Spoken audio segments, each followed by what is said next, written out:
Fight ಅವಾಗಲೇ ನಡೆದಿತ್ತು ಅಂದರೆ ಕಾಂಗ್ರೆಸ್ನವ್ರು ಏನು ಮಾಡಂತ ಹೇಳಿದ್ವ, ನಾವೇನು ಮಾಡಂತ ಹೇಳಿದ್ವಿ, ಅಥವಾ ನಾವು ಮಾಡೋದ್ರೆ ನೀವು ಮಾಡ್ತೀರ? ನಾನು ಯಾರು ಕಾಂಗ್ರೆಸ್ನವ್ರು ಹಿಂಗೆ ಮಾಡಿರಪ್ಪ ಅಂದ್ರೆ 2-3 ಸಾವಿರ ಮಂದಿ ಮೇಡಮ್ ಮೇಲೆ ಯೂಸ್ ಮಾಡ್ತೀವಿ, ಅತ್ಯಾಚಾರ ಮಾಡ್ತೀವಿ. ಬಿಜೆಪಿ ತುಂಬ ಸಂಸದ ಅವನು ಇಂಥವೆಲ್ಲ ಕೆಲಸ ಮಾಡ್ತಾರೆ. ಆಯ್ತು, ಯಾರು ಹೇಳ್ಯಾರಪ್ಪ ಕಾಂಗ್ರೆಸ್ ಮಾಡ್ತಾರೆ ಅಂದ್ರೆ ಕಾಂಗ್ರೆಸ್ ಮಾಡಂತ ಹೇಳ್ತಾರೆ. ಆಯ್ತು, ಮಾಡಿದವ್ರು ಯಾರು ಕಾಂಗ್ರೆಸ್ ಅವ್ರು ಮಾಡಂತ ಹೇಳ್ತಾರೆ? ಇಲ್ಲ, ಬಹಿರಂಗ ಪಡಿಸಿದವ್ರು ಯಾರು? ಅವನು ಡ್ರೈವರು, ಹುಡುಗಾಡು, ಇದೇ ಕಾನೂನು SIT ಎನ್ಕ್ವೈರಿ ನಡೀತದೆ.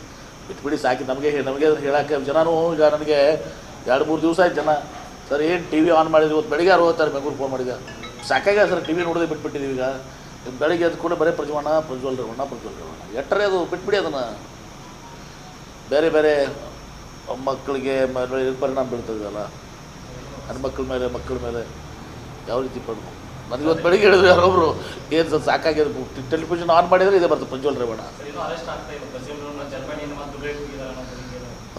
ಕಾನೂನು, ಕೋರ್ಟ್ ಇದೆ, ಕಾನೂನು ಇದೆ, ಸರ್ಕಾರ ಗಂಭೀರವಾಗಿದೆ, ಲುಕ್ಔಟ್ ನೋಟಿಸ್ ಇದೆ, ಅವ್ರಿಗೆ ಟೈಮ್ ಲೈನ್ ಕೊಟ್ಟಿದ್ದೀವಿ. ಹಾಜರಾಗಬೇಕಂದ್ರೆ ಭಾಳ ಕಠಿಣ ಪರಿಸ್ಥಿತಿ ನೋಡಿ ಎದುರಿಸ್ತಾರೆ. ಅವ್ರು ಎಲ್ಲೇ ಇದ್ದರೂ ಕೂಡ ಪಾತ್ರವಾದಂತ ಕೂಡ ಹಿಡ್ಕೊಂಬರ್ತೀವಿ.